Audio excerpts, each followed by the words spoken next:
that in the first session is we have seen how God has given to us His wonderful word. Sesi pertama kita sudah belajar bagaimana Tuhan telah memberikan kita firman-Nya yang ajaib. But we have also seen how Satan continues to attack God's word. Dan kita juga sudah belajar bahwa bagaimana setan terus-menerus menyerang firman Tuhan. What we will now continue to see in this second session is how God inspired His precious word. Kita sekarang di sesi kedua akan belajar bagaimana Allah memberikan ilham. Why is the Bible different from the words and the writings and the books of men? Mengapa Alkitab itu berbeda dengan buku-buku yang ditulis oleh manusia? How did God first give us His word in the first place? Bagaimana pertama kali Tuhan memberikan kita firman-Nya? And this is where the Bible gives to us this precious doctrine. Di mana Allah memberikan kita yaitu doktrinnya yang begitu berharga. This is known as the inspiration of God's word.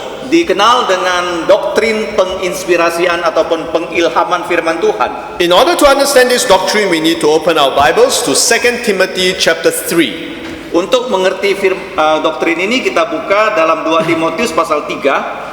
2 Timothy chapter 3, and I'll read from verse 15 to 17. Kita akan membaca dari ayat 15 sampai 17 2 Timotius 3. 2 Timothy chapter 3 verse 15 to 17. 2 Timotius 3 15 sampai 17. I'll read this for you. And that from a child thou hast known the holy scriptures, which are able to make thee wise unto salvation through faith which is in Christ Jesus. All scripture is given by inspiration of God and is profitable for doctrine, for reproof, for correction, for instruction in righteousness, that the man of God may be perfect, truly furnished unto all good works.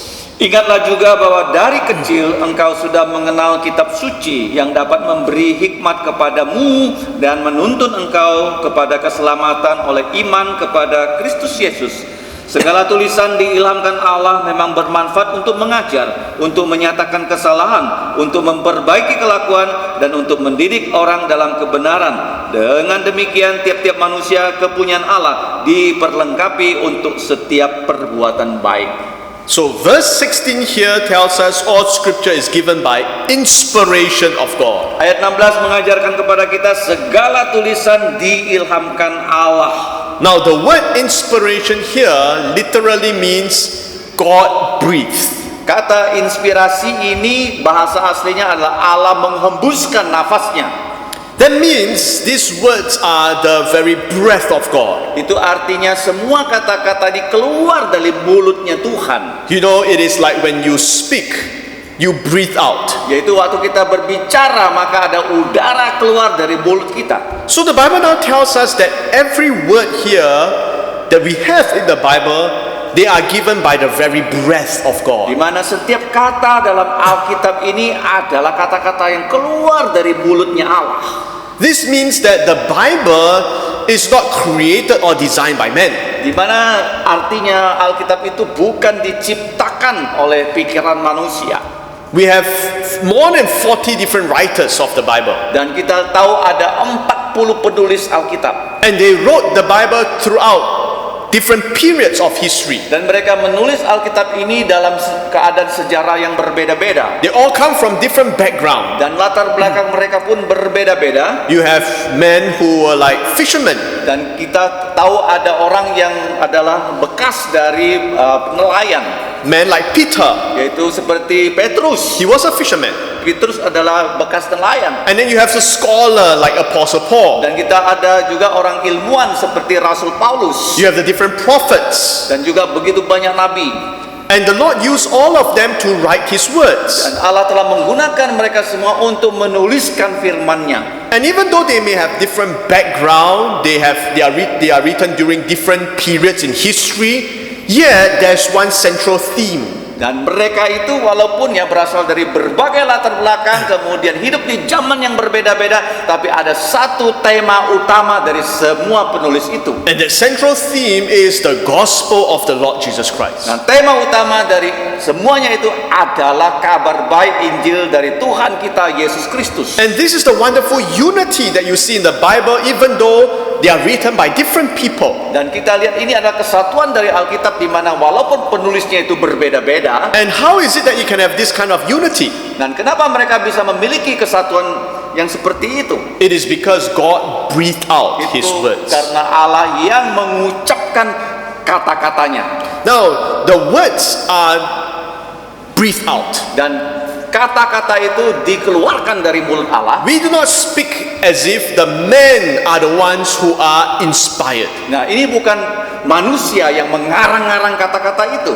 The Bible uses a different word to describe how the Holy Spirit works through the men. Dan kita tahu bahwa bagaimana Alkitab mengajarkan Allah menggunakan rohnya yang kudus untuk memakai penulis-penulis ini. But the words themselves are the ones which are inspired by God. Dan setiap kata yang mereka tulis itu asalnya dari Allah. And what kind of inspiration? Dan apa yang dimaksud dengan pengilhaman? Now we believe that every word is inspired. Dan kita percaya setiap kata itu diinspirasikan oleh Allah. You can see the importance of every word in the Bible in two passages of the Bible. Dan kita melihat ya begitu pentingnya kata-kata itu dalam dua bagian Alkitab. In Matthew chapter 4 verse 4. Dalam Matius pasal 4 ayat 4. Matthew chapter 4 verse 4, the Bible tells us here, man shall not live by bread alone. But he answered and said, it is written, man shall not live by bread alone, but by every word that proceedeth out of the mouth of God. Matius 4 ayat 4, tetapi Yesus menjawab, ada ditulis, manusia hidup bukan dari roti saja, tetapi dari setiap firman ataupun kata yang keluar dari mulut Allah. Now this was where the Lord Jesus Christ answered and replied the devil. Ini adalah kata-kata yang keluar dari mulut Yesus waktu dia menjawab pencobaan iblis. And the Lord Jesus Christ says that every word of God is even more important to me than bread. Di sini Yesus mengatakan setiap kata-kata yang keluar dari mulut Tuhan lebih penting daripada makanan yang kita makan setiap hari. Bread for food, Dan kita tahu bahwa roti itu untuk makanan sehari-hari, bread for our physical sustenance. yaitu roti dan nasi itu supaya kita punya kehidupan yaitu secara fisik. But the word of God is even more important Tetapi firman Tuhan jauh lebih penting daripada semuanya itu. because it sustains our soul. Yaitu firman Tuhan itu menghidupi kerohanian kita. And you notice here the Bible says it is every word that proceedeth out of the Di mouth sini of God. dikatakan setiap kata yang keluar dari mulut Tuhan. So this is known as the words of God being inspired. Every word. Ini artinya setiap kata dalam firman Tuhan itu diberikan keluar dari mulutnya Allah. Now another verse that tells us the importance of every word is in Matthew chapter 5 verse 18. Dan ajaran berikutnya dicantumkan dalam Matius 8 ayat 18 dari pasal 5. The Bible says here, for verily I say unto you, till heaven and earth pass, one jot or one tittle shall in no wise pass from the law till all be fulfilled.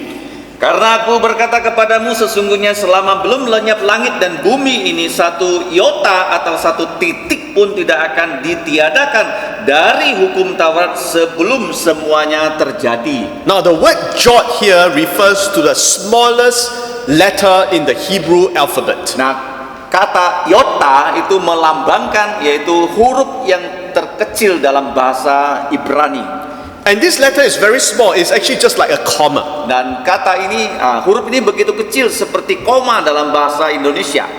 And then this word tittle describes the connection between the different parts of the letter. Dan kita lihat di sini terjemahan titik itu adalah dalam bahasa aslinya itu title, itu menghubungkan yaitu tiap goresan yang ada dalam satu huruf itu sendiri. For example, if you change you just put a little small dash in the letter I, it can become like a L. Dan kita punya huruf I ya, kalau kita kasih itu yaitu palangnya kecil, yaitu menjadi seperti huruf T, kira-kira begitu ya. So it's just describing this small part of the letter. Yaitu dengan goresan kecil bisa mengubah huruf yang satu kepada huruf yang lain. And the Bible says that not even one small little part or even the smallest letter will pass away from God's law till all be fulfilled. Itu artinya bahwa dalam Alkitab itu sendiri tidak satu pun huruf yang paling kecil ataupun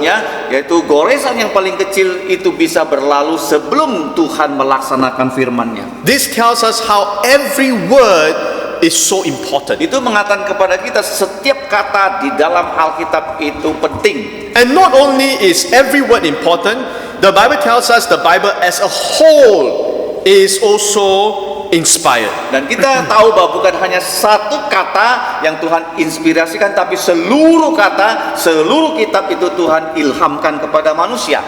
All scripture. Yaitu semua tulisan. See, some may say that, okay, yes, they agree that maybe every word is inspired, but it's every word only of some books of the Bible. Dan mereka mengatakan, oh memang setiap kata Tuhan yang keluarkan, tapi itu hanya kata-kata dari buku-buku tertentu. But this is not what the Bible says. Tetapi itu bukan yang diajarkan Alkitab.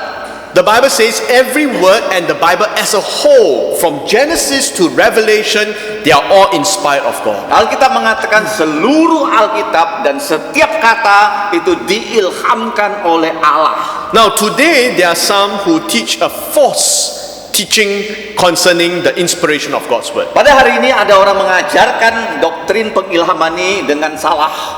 They say that when it comes to the doctrines or the important parts of the Bible, they are inspired. Dan mereka mengatakan tentang yaitu pengajaran-pengajaran tentang kekristenan itu yang Tuhan ilhamkan. But for example, when you look at numbers, Dan tetapi kalau berbicara tentang angka-angka di Alkitab or the different names in the atau Bible, nama-nama dalam Alkitab, then they say that it is not inspired. nah mereka mengatakan itu tidak diilhamkan oleh Allah.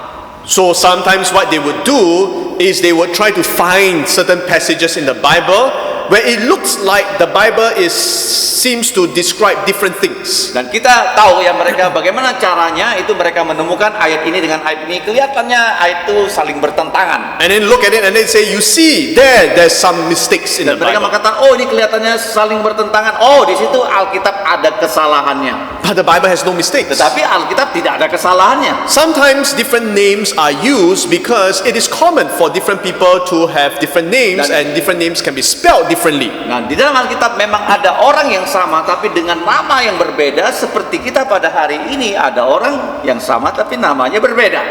For example, in the Bible, the name Jehoash is the same as Joash. Dan di dalam Alkitab ada orang namanya Jehoas, itu sama dengan Yoas, itu orang yang sama, namanya berbeda. Just because he has different spelling doesn't mean that it's a mistake. Dan kalau ada ejaannya yang berbeda, bukan berarti Alkitab itu ada kesalahannya. Even for us today, it is common, I think some of you may have nicknames that people may give to you. Dan seperti kita zaman sekarang ini, kita punya nama panggilan yang orang panggil kepada kita, itu bukan nama asli kita. You may have even more than one name. Mungkin nama panggilan kita bukan hanya satu, ada dua, ada tiga. But that doesn't mean that the Bible has mistakes. Itu bukan berarti nama berbeda, itu Alkitab ada kesalahannya. And with regard to numbers, sometimes when we describe certain things, we can round up the numbers. Dan kalau kita lihat angka di Alkitab kita, dalam kehidupan sehari-hari kita bisa membulatkan angka-angka tertentu. Sometimes the Bible does not intend to give us the exact number of people. Dan kita tahu di Alkitab itu bukan ada tujuannya untuk memberikan kita angka yang persis seperti itu. So when you look at the exact passages, you will find that there are good explanations. Dan kalau kita membaca bagian itu, ada hal-hal yang bisa dijelaskan. The Bible has no mistakes. Memang Alkitab tidak ada kesalahannya. Even in our human language today, even for us, let's say if somebody asks me, how many people are here? Dan seperti saat ini kalau ada orang bertanya pada kita, di sini berapa peserta seminarnya? We may give an estimate, we may say about 100 people. Dan kita mengatakan, oh lebih dari 100 orang hadir di seminar. It turns out that it is also the exact number. Dan kalau kita lihat cek dengan orang yang mengabsen, oh ada 100 orang yang datang. But if let's say there are 97 people, Dan kalau misalnya yang datang 97 orang, we still can say it is about 100. nah kita mengatakan, oh kurang lebih 100. That doesn't mean that it's a mistake. Itu bukan arti salah karena dibulatkan ke And atas. so when you look at the different parts of the Bible, you realize that the Bible is always accurate. Dan kalau kita melihat semua Alkitab itu semuanya adalah tepat atau akurat. But there are those who say that some parts of the Bible are more important than others. Dan mereka mengatakan, oh Alkitab itu ada bagian tertentu itu tidak penting dibandingkan bagian lain yang lebih penting. So maybe certain numbers or certain names are not so Mereka important. mengatakan, oh tentang angka tidak penting, nama nggak penting. But we cannot decide what is important to us. It is God who tells us it is important. Tetapi kita nggak bisa bilang Alkitab bagian ini penting, bagian ini tak penting. Itu semuanya penting karena Tuhan yang mengatakannya penting, bukan kita yang memutuskan. There are also those who say that the words are not inspired, but it's the thoughts that are inspired. Oh, mereka mengatakan setiap kata tidak diilhamkan Alkitab, tetapi pikirannya, idenya yang diilhamkan. Now this is again an unbiblical teaching. Ini juga adalah ajaran yang tidak Alkitabiah. Because in the examples we have seen earlier, the Bible says the words are inspired. Dan kita sudah baca semua kata-kata Tuhan sudah ilhamkan. You cannot have thoughts without words. Dan kita tidak bisa punya pikiran kalau tidak ada kita ungkapkan dalam kata-kata. So it's not only the thoughts that are inspired, but the words Tuhan that are tidak inspired. hanya memberikan pikirannya, tapi dia memberikannya dengan sekalian kata-katanya.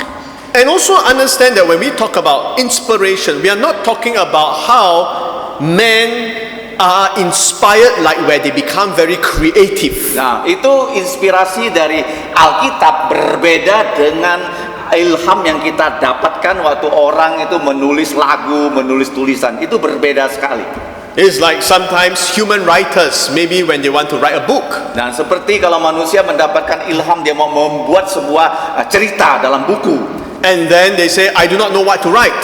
Dan mereka tidak tahu apa yang harus mereka tulis. So they go to the park or the garden, and then they get some inspiration. Dan waktu itu mereka merasa buntu, mereka pergi ke taman. Nah, dari situ mereka mendapatkan ilham dan mendapatkan ide apa yang harus mereka tulis. But that is not the meaning of inspiration. Itu tidak sama dengan inspirasi yang dialami oleh penulis Alkitab.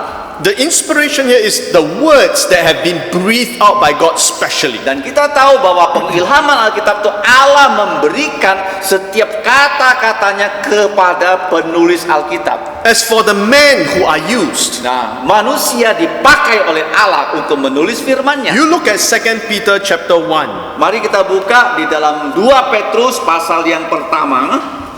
2 Peter chapter 1 verse 20 and 21. 2 Petrus pasal pertama ayat 20 dan 21. The Bible says here, knowing this first, that no prophecy of the scripture is of any private interpretation, but the prophecy came not in old time by the will of men, but holy men of God spake as they were moved by the Holy Ghost. Ayat 20, yang terutama harus kamu ketahui ialah bahwa nubuat-nubuat dalam kitab suci tidak boleh ditafsirkan menurut kehendak sendiri, sebab tidak pernah nubuat dihasilkan oleh kehendak manusia, tetapi oleh dorongan Roh Kudus orang-orang berbicara atas nama Allah. The Bible says here that for the men, they were moved by the Holy Ghost. Alkitab menjelaskan bahwa penulis Alkitab digerakkan, didorong oleh Roh Kudus. This means that the Holy Ghost somehow directed their thoughts and directed their memories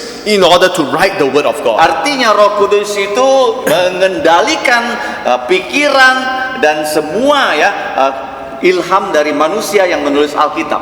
You know, when you study the Bible in Greek and Hebrew, or even the Bible in your language, it is very amazing how some of these men are able to write such wonderful things. Dan kalau kita belajar Alkitab dalam bahasa asli atau dalam bahasa Indonesia, kita menjadi terheran-heran mengapa penulis ini begitu bagus menulis firman Tuhan. For example, when we study the epistles written by Peter, Contohnya kalau kita belajar surat yang ditulis oleh Rasul Petrus. remember that Peter was a fisherman. Dan kamu tahu nggak latar belakang Petrus adalah seorang nelayan. But when we study the Greek language, when we read the Bible in Greek, you know, one of the hardest books to read is actually the book written by Peter. Dan kalau kita belajar bahasa Yunani, satu dari begitu banyak buku yang sulit untuk kita pelajari itu adalah surat Petrus. Because the words, the vocabulary, the grammar, the structure that he uses is very deep and complex. Dan kalau kita lihat ya surat Setupres dalam bahasa Yunani itu kata-katanya luar biasa, kemudian tata bahasanya luar biasa, isinya luar biasa. You would think that it was written by a lawyer. Dan mungkin kamu berpikir, oh yang menulis ini bukan mantan nelayan, tetapi seorang hakim. Not a fisherman. Bukan mantan nelayan. But why is it that Peter can have such wonderful insights? Nah, kenapa Petrus menjadi orang yang begitu berhikmat bisa menulis surat Petrus? It was because he was carried by the Holy Itu Ghost. karena dia dipimpin oleh Allah Roh Kudus. And this is why the Bible, we cannot compare it, or no works of man can be compared to the Bible. Karena itu tidak ada satu buku buatan manusia bisa disandingkan, dibandingkan dengan Alkitab. In terms of its historical accuracy, in terms of its science, in terms of geography, everything is accurate because it is given by inspiration. Alkitab itu akuratnya dalam sejarahnya, dalam geografinya, dalam angka-angkanya, semuanya itu tidak ada salahnya. More importantly, especially with regard to our soul, the Bible sees through our very hearts. Nah, yang paling penting Alkitab itu dengan tepat menguraikan, yaitu rohnya manusia, jiwanya manusia, pikiran manusia. Have you not read the Bible before and you were just so comforted and encouraged in your soul? Pernahkah kamu mengalami ketika kamu membaca Alkitab, itu pikiran kamu, jiwa kamu, rohani kamu begitu dihiburkan dan dibangunkan? Or sometimes when you read the Bible exposes your sin, your guilt. Waktu kamu membaca Alkitab itu, Alkitab bisa membongkar semua dosa-dosamu, kesalahanmu. And then you say that, how is it that the Bible knows me? As if it sees through my very heart. Dan kamu akan bertanya, mengapa nih Alkitab ini mengenal saya ya, mengenal semua rahasia-rahasia yang saya sembunyikan? This is because the Bible is the Word of God. Ini karena Alkitab adalah firman Allah. You know, and that's why even for us as preachers, when we preach, we do not preach our own authority. Dan waktu ya berkhotbah dari mimbar ini, kita tidak berkhotbah atas kewibawaan kita sebagai manusia. We always declare that this is the Word of God, this is the truth of God, is the authority of God that must guide you in what you do. Kita selalu mengatakan ini adalah kata-kata Allah, ini adalah wibawa Allah, ini adalah perintah Allah yang kami berikan kepada kalian dan kalian harus lakukan. How you know whether a church is a true church is you evaluate the doctrines, the teachings, the practices in light of the Word of God. Dan kalau kamu mau tahu gereja itu gereja yang baik atau gereja yang tidak baik, kamu perhatikan yang diajarkan di gereja itu apakah firman Allah atau bukan firman Allah. If the church practices something that is not in God's Word, then you have to ask, is that your authority, is that your words, or is that the authority of Nah, God's kalau Word? gereja mengajarkan sesuatu untuk dilaksanakan oleh anggotanya, dan kalau kita periksa itu tidak ada dalam Alkitab, kita bisa bertanya, itu perintah manusia atau perintah Allah? But when the preaching is from the authority of God's Word, it is very powerful. Dan kalau ya khotbah itu menyampaikan firman Tuhan, maka khotbah itu adalah khotbah yang berkuasa. You know, sometimes when I'm preaching, Nah, ketika saya berkhotbah, after the message, there are people who will come up dan ketika saya selesai berkhotbah, ada orang yang datang kepada saya and they say, just now the thing that you are saying, dan apa yang tadi kamu sampaikan dalam khotbah kamu, you're talking about me. kamu itu membongkar rahasia saya. Did someone tell you something about me? Did someone tell you my secret? Dan adakah orang itu yang membocorkan rahasia saya kepada kamu? Must be someone told you my secret because the thing that you are talking about is about me. Dan dia mengatakan pasti ada seorang membocorkan rahasia hidup saya kepada kamu, karena yang apa kamu katakan dari mimbar itu membongkar rahasia saya. Then I tell the person, no one told me anything about Dan you. saya katakan kepada orang itu, tidak ada yang mengatakan kepada saya tentang kamu. Then he will say, how is it then that you seem to talk about me? Dan kenapa kamu tadi menguraikan apa yang menjadi rahasia hidup saya? The only explanation must be because this is the Word of God that really searches through your heart. Itu artinya yang disampaikan adalah firman Tuhan yang meneliti keadaan hidupmu. On another occasion, I remember this was in the choir ministry. Dan saya ingat ada satu kejadian yaitu pelayanan kur gereja. And I was preaching to the choir. Dan saya menguraikan firman Tuhan kepada anggota kur gereja. Then after that, the choir master also came up to me. Dan ada satu anggota dari kur gereja itu datang kepada saya. He says that, you know, the warning that you gave it applies to the choir. There are some problems that are happening in the choir. Dia mengatakan ya bahaya yang kamu katakan kepada kami itu memang adalah problem yang sedang terjadi dalam anggota yaitu paduan suara. Did someone tell you about these problems?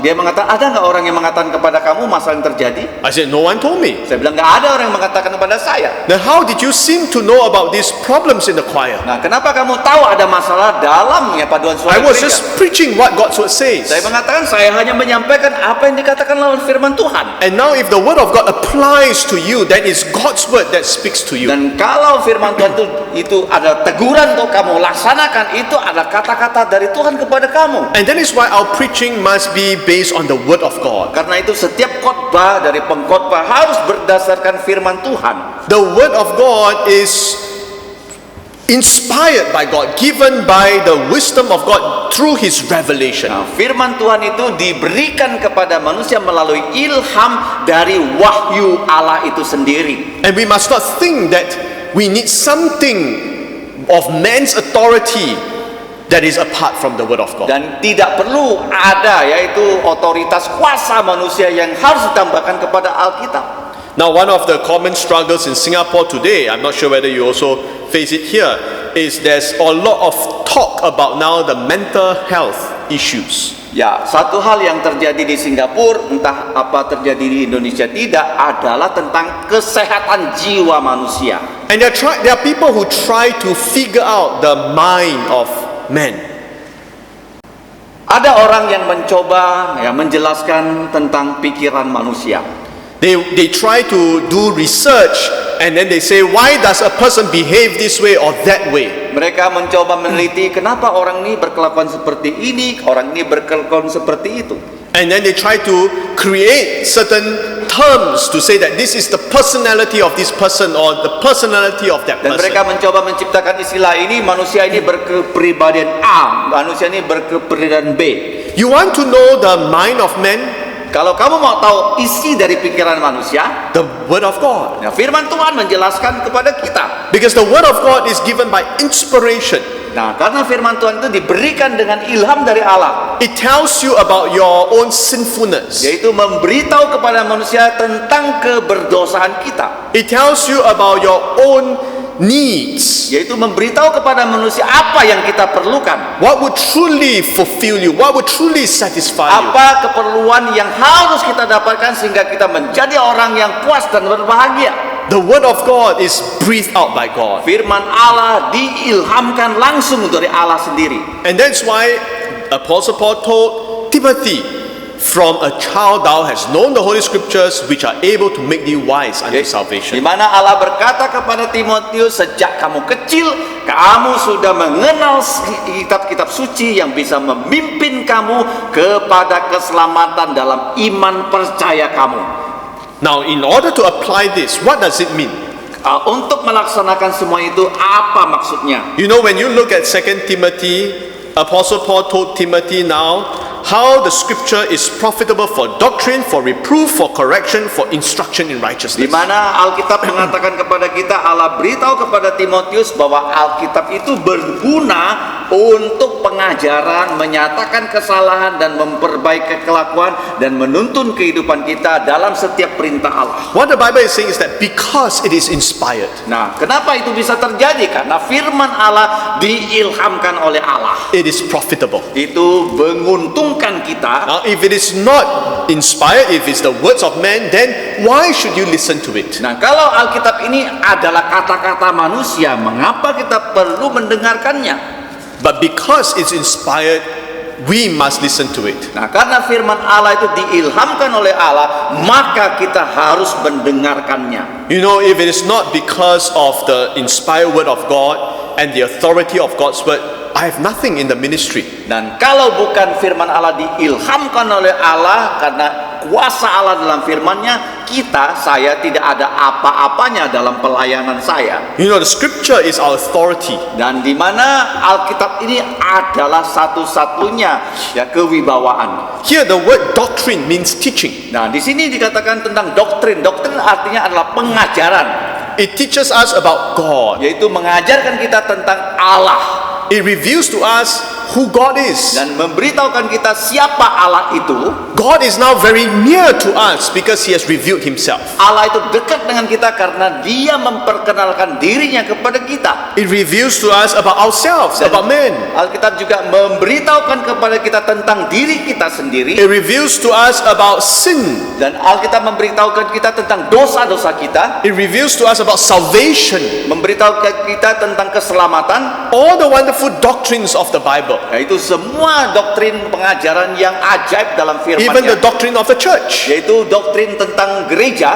You know, how should the church be run? What is the form of governance? The Bible reveals to Alkitab us. mengajarkan bagaimana gereja itu harus dilaksanakan, bagaimana tentang pemerintahan yang ada dalam gereja. We don't have to guess. Kita tidak perlu menduga-duga. It's also profitable for reproof. Dan yang kedua itu untuk menyatakan kesalahan. Now, reproof means it exposes, it tells us where we have sinned and gone wrong. Nah, kesalahan yang dinyatakan dalam Alkitab menunjukkan kepada kita di mana kita bersalah. You know, one thing that I have been learning, especially when now I'm a father, is that it's not easy to discipline. Dan apa yang saya pelajari sebagai seorang ayah, tidak mudah untuk mendisiplinkan anak. Because you do not know at times when the child does certain things, right? Whether the child is doing it because something is wrong, let's say the child cries, right? Is it something is wrong, or is the child being naughty? Dan yang kita lihat ya, apakah seorang anak itu ya dia nangis karena dia itu salah atau dia nakal, kita nggak tahu. And there are many different philosophies of disciplining nowadays. Dan pada hari ini begitu banyak ya ajaran-ajaran filsafat tentang mendisiplinkan anak. Should we use the rod to discipline? Dan ada orang bertanya, boleh nggak anak itu kita rotan? There are some who say that you cannot use the rod because it would leave emotional damage in the child. Ada orang mengatakan tidak boleh anak itu dirotan karena anak itu nanti akan terluka batinnya kalau kita rotan. So how to discipline? Nah, bagaimana kita mendisiplin anak kita? We need to again go back to what God says. Kita harus kembali apa yang dikatakan Alkitab. Train up a child in the way which he should go, and when he's old, he will not depart from it. Dikatakan kita harus melatih anak kita sesuai dengan ajaran firman Tuhan supaya kalau dia sudah tua, dia tidak akan kembali The ke jalan Bible yang salah. speaks of using the rod of correction. Dan di dalam Alkitab diajarkan kita harus menggunakan rotan untuk mendisiplinkan anak. The father who loves a child will discipline. Yaitu ayah yang mengasihi anaknya akan mendisiplin anaknya. Sometimes parents, they do not want to discipline because they say that they are afraid that if they discipline the child would go to the world. Dan mereka ada orang tua yang merasa takut kalau mereka mendisiplin anak mereka akan pergi ke dunia. But they don't realize that if they fail to discipline, the child is already in the world. Dan mereka tidak sadar kalau mereka tidak mendisiplin anak mereka itu dalam dunia yang berdosa. And the Bible teaches us how to reprove. Dan di dalam Alkitab dinyatakan bagaimana kita menyatakan kesalahan. But it's also profitable for correction. Dan juga dikatakan bukan hanya kesalahan dinyatakan, bagaimana memperbaiki kesalahan. Now the word correction means to make right. Dan menyatakan memperbaiki kesalahan itu adalah membuat kita berbuat yang benar, bukan It yang means salah. to restore. Yaitu kita kembali ke jalan yang benar, itu artinya. Because you cannot just say what is wrong. You also now have to tell the person how to be right. Dan kita tidak hanya mengatakan ini salah, tapi kita harus tunjukkan jalan mana yang benar. How to restore the person now unto the right path. Dan itu mengembalikan orang yang sesat jalannya ke jalan yang benar. And this is what the Bible is profitable for. Ini adalah Alkitab menguntungkan manusia dalam segi itu. And the Bible is profitable for instruction in righteousness. Dan yang terakhir, Alkitab itu menguntungkan manusia karena memberikan kita perintah di dalam kebenaran. That means it tells you what is virtuous. Dan mengajarkan kepada kita apa hal-hal yang benar. What is righteousness? Apa itu keadilan? Now, different cultures may have different expectations or standards of what is righteous. Dalam kebudayaan manusia banyak sekali ya nilai-nilai dari tentang hal yang benar dan adil. Different cultures may have different practices of what is polite. Dan dalam setiap budaya apa yang dimaksud dengan sopan itu berbeda-beda. But the Bible tells us what is righteous in God's eyes. Nah, tetapi di Alkitab dijelaskan apa yang dimaksud dengan benar di mata Allah. Righteousness and being virtuous is not where there is an outward public show of some kind of clothing, in the clothing you wear, you look very luxurious. Nah, kebenaran dan nilai moral yang tinggi di mata Allah bukanlah itu penampilan luar sehingga orang melihat, oh, kamu kelihatannya orang yang bermoral, kamu kelihatan orang yang baik, bukan. But the Bible speaks of a meek and a quiet spirit. Tetapi dalam Alkitab dikatakan orang yang benar, orang yang bermoral itu jiwanya jiwa yang rendah. The Bible speaks of temperance. Nah, dikatakan dalam Alkitab orang yang bermoral adalah orang yang bisa mengendalikan diri. Patience, long suffering. Itu orang yang sabar, orang yang panjang sabar. This is what the Bible is profitable for. Inilah yang memberikan kita keuntungan dari firman-Nya. So for me, even as a preacher, because the Bible is inspired, I can preach with this kind of conviction. Dan saya sebagai pengkhotbah, karena Alkitab itu diilhamkan oleh Allah, saya berbicara tentang firman Allah secara yakin. When I was younger, one of the struggles I had Waktu saya masih muda, saya mengalami suatu pergumulan. Was to preach when my parents are in the congregation. Waktu saya berkhotbah, yang menjadi pergumulan saya itu waktu orang tua saya menjadi pendengar khotbah. And it was even harder when the passage concerns what parents are to do. Dan tentang khotbah yang susah itu apa yang harus dilakukan oleh orang tua. It's not usual in our culture for the younger to tell the older what to do. Dan dalam kebudayaan kita itu tidak lazim kita yang muda mengajarkan orang yang tua apa yang harus mereka lakukan. How can the son tell the parents, you have to do this? Bagaimana seorang anak mengatakan kepada orang tuanya, kamu harus melakukan ini dan itu?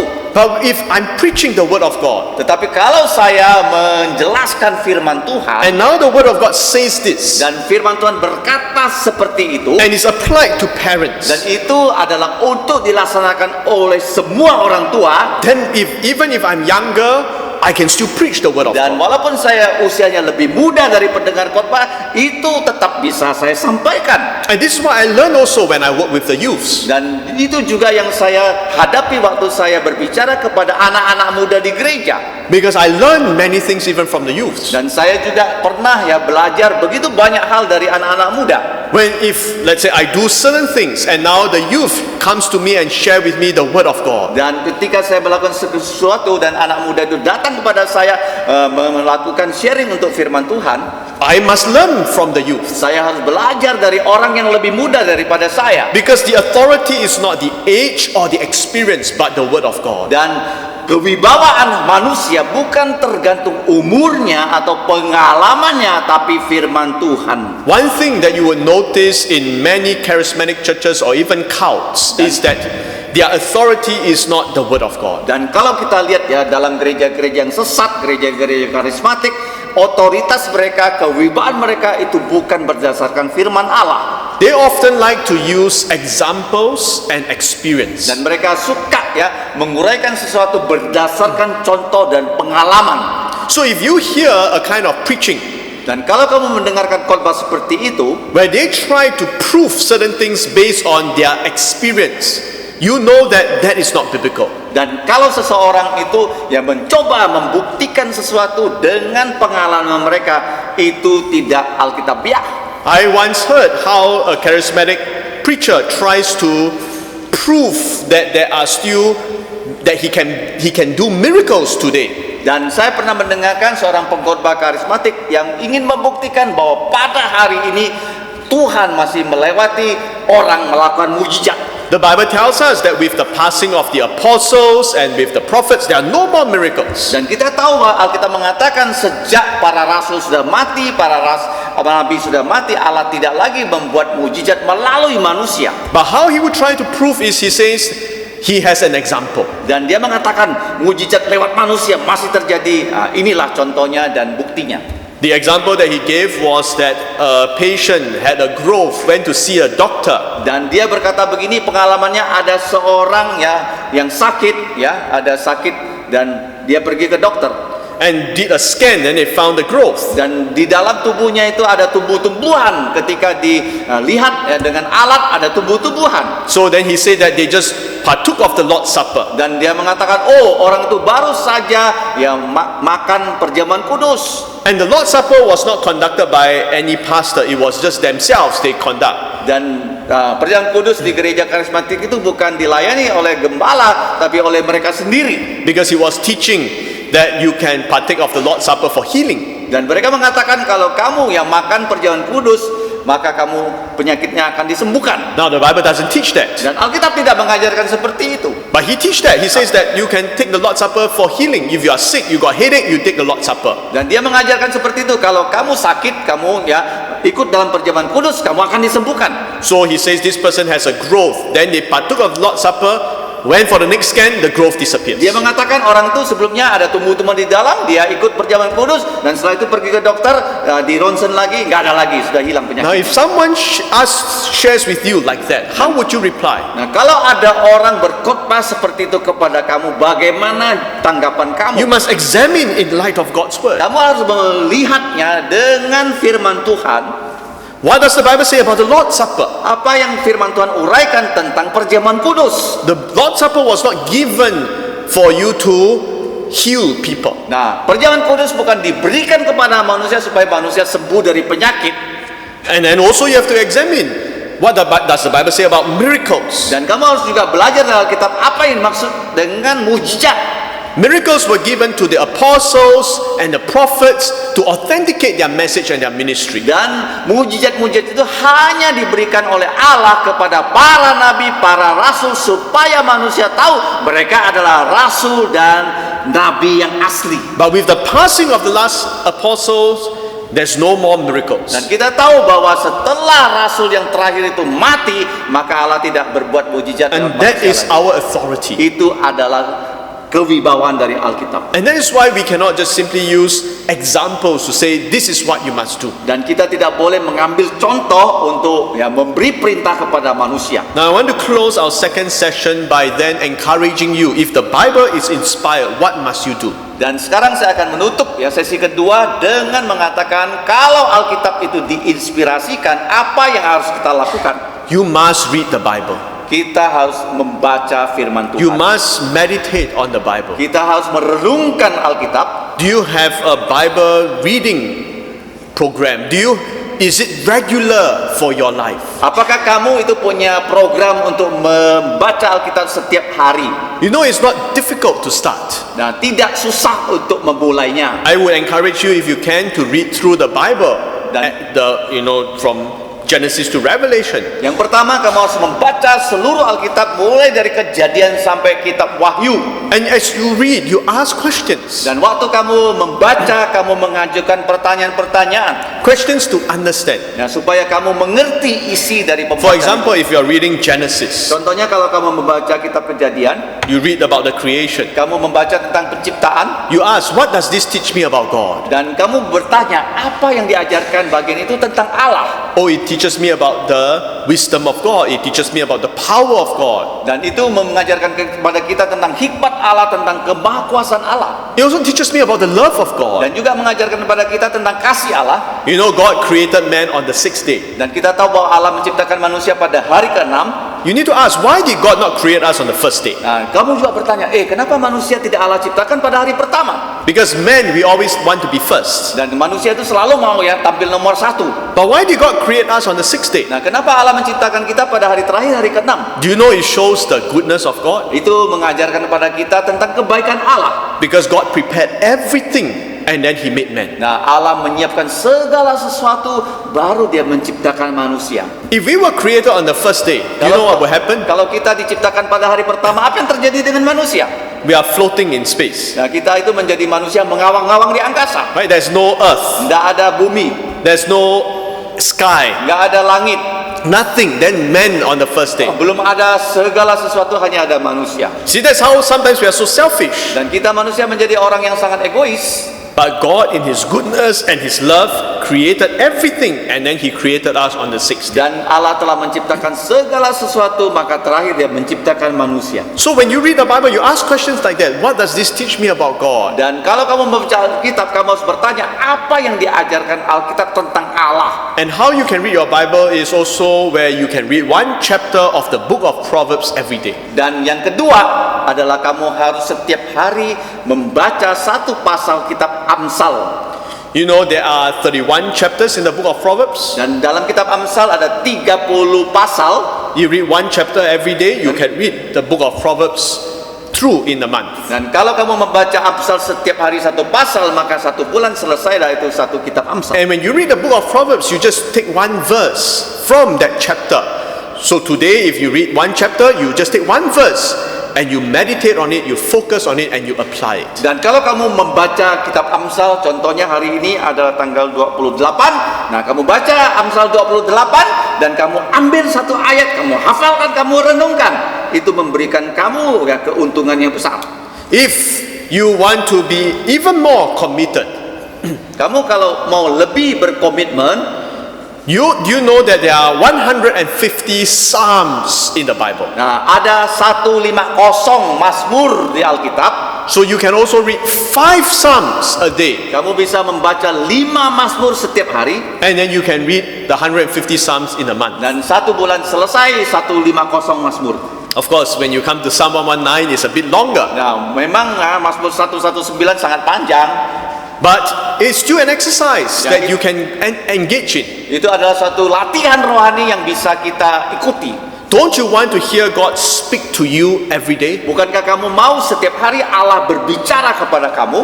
If the Bible is the words of God that have been breathed out, Nah, firman Tuhan kalau adalah kata-kata yang keluar dari mulut Allah, then we must delight to hear His voice every day. maka kita harus senang mendengarkan kata-kata Allah setiap hari. And this is the wonderful doctrine of the inspiration of God's word. Inilah doktrin pengilhaman Alkitab yang sangat ajaib.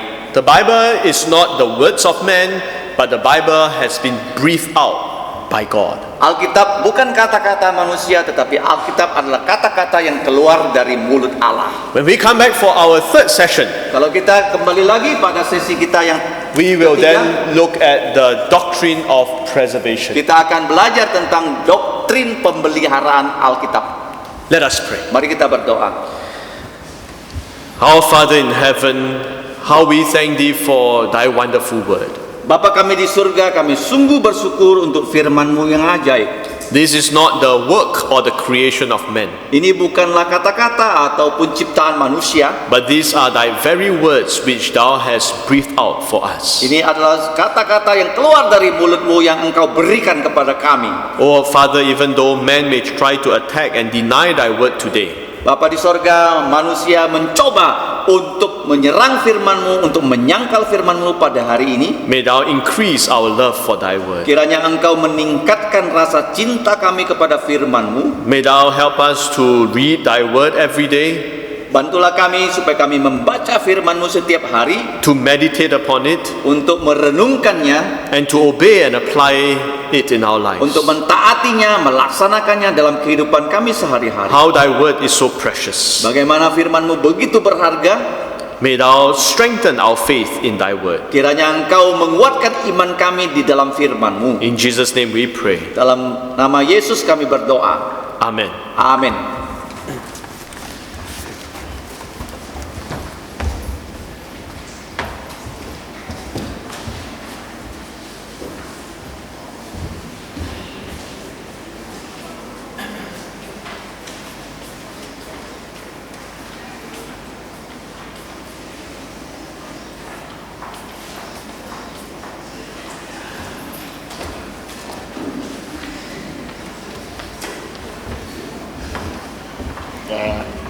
Selanjutnya kita akan yaitu istirahat 10 menit. Ada panitia ada disiapkan biskuit dan air minum. Jadi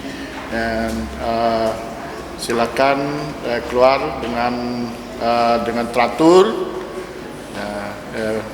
sehingga tidak tidak berdesak-desakan. Ya. Jadi saya persilakan mungkin dari barisan sebelah kiri saya duluan keluar ya. Silakan dari sebelah kiri saya.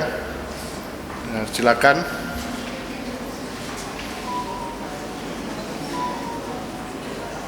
Silakan yang sebelah kiri saya keluar dulu dan mengambil snack.